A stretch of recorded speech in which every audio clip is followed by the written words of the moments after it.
Welcome to the channel. I am the Scottish Astrologer, and in this video I am going to explain to you the generational effects which Pluto has when located in the zodiac sign of Sagittarius.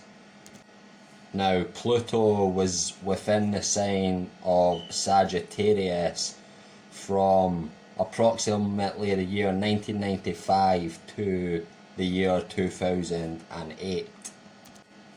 Now, if you were born at the beginning or end of these dates, these years I've just told you, then please do check your birth chart, make sure exactly which zodiac sign Pluto was in, as Pluto does retrograde and may have slipped back into the previous sign.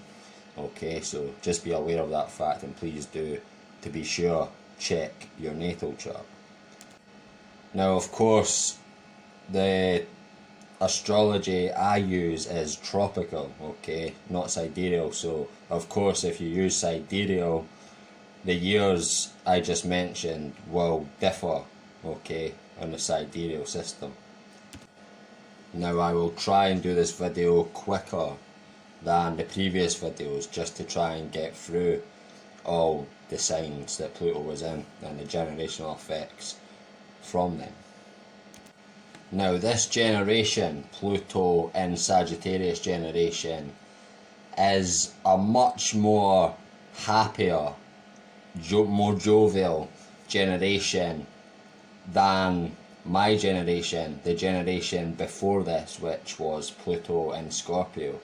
So Pluto in Sagittarius, this generation has a much brighter outlook on life, again much more happier, much more jovial bunch in general. Not every single member of this generation, of course, will be like this, but overall as a whole, this generation has a much more brighter outlook on life and is much more happier in general than my generation.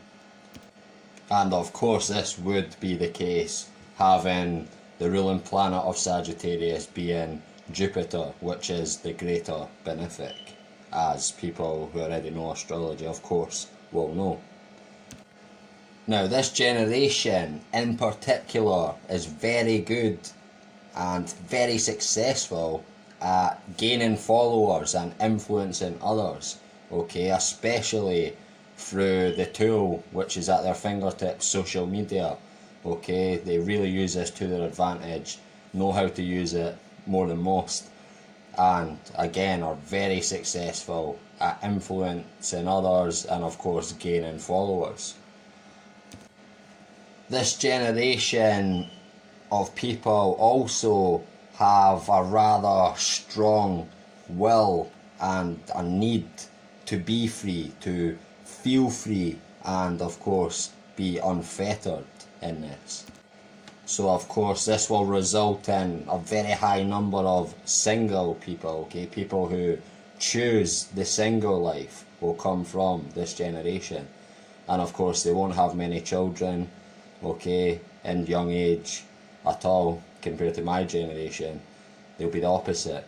They'll basically, as they want to be free, they'll see children as taking away that freedom. So of course most of this generation won't have children until later life, or some of them will choose not to have any children at all in life, because again that strong will and need for freedom is very powerful drive for this generation. In general, again, this is the generation as a whole I'm talking about, okay? Not every individual from this generation will be like this, but as a whole this generation will produce more of these types of people that I just mentioned, okay, than others. This generation as well also truly strives towards exploring new opportunities and new possibilities, okay? So of course this generation could be a real game changer when it comes to elections and things of the like, because they're risk takers. It's a risk taking generation. They very willing to try new things, new opportunities and new possibilities, and they will take a risk or gamble in order to do this. This generation is also in general gifted with an abundance of enthusiasm, and also they have quite an enterprising attitude in general, and very enterprising attitude in general will come from this generation. And even new types of religions or philosophical practices may emerge, okay, from this generation in particular, okay, compared to most. This generation also truly has quite a deep-rooted sense of the vastness of life and the limitless possibilities that life can bring for them, okay? Again, they truly have a much brighter outlook on life. And this generation, this age group in particular, will be the one that comes up with grand visions for the future, okay, and they will come up with great schemes and great plans, okay, for the future.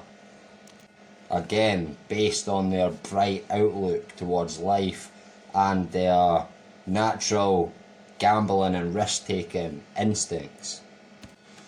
Now, travel and exploration in general, okay, will be very dear, okay, to this generation. They will be greatly fascinated with all these things, the unknown, okay, the things beyond what we have seen. They are extremely eager to see what lies beyond Earth, for instance. And not in the sense of death too much, but in life, what's physically beyond Earth. They will strive to push the limits of what is currently seen as possible, and will strive to bring what's known as science fiction to actual fact. Now, other generations have, of course, done this too, but this generation in particular will highly strive towards bringing all things that are known as science fiction right now into reality, into science fact. And this generation, most likely, in time, not right at this moment as they're still quite a young generation, but in time, I believe this will be the generation that first makes the steps towards space travel with humans, like en masse, okay? Not just one or two people, okay, on a brief mission, but properly exploring or beginning to properly explore space and what has not currently been explored or what is not currently known about. This generation will be the one in time, I believe, to strive towards doing these things, accomplishing these feats. Okay folks, I think I went on enough for this video. A huge thanks for watching. Please like, share and subscribe if you haven't already, and don't forget to hit the bell at the right hand side of the subscribe button to be kept up to date when I publish new videos. Okay, thanks again guys, take care.